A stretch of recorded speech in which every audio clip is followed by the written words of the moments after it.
ده طفل مسكين بيطلب منك مساعده، المفروض تساعديه. وانا ايش عرفني التسول بامال البلد؟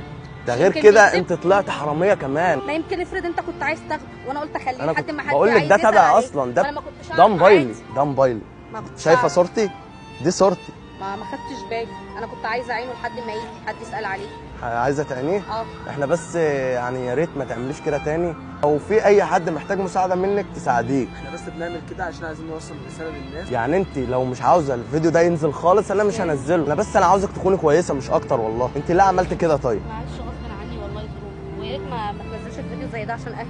احنا ممكن نلغي الفيديو ده خالص، بس احنا بنوصل رساله بس للناس والله مش اكتر. ممكن اعمل على وشك بلور. خلاص تمام ماشي، بس ايه اهم حاجه وشي ما يبانش بس. انا اتعلمت والله، بس صدقني الظروف غصب عني. غصب عني برضه، وانا ما كانش في ايدي ان حاجه ان انا اساعده. والله لو كان بايدي حاجه ان انا اساعده اكيد كنت هساعده. على فكره لو كنت ساعدتيه انا كنت هساعدك.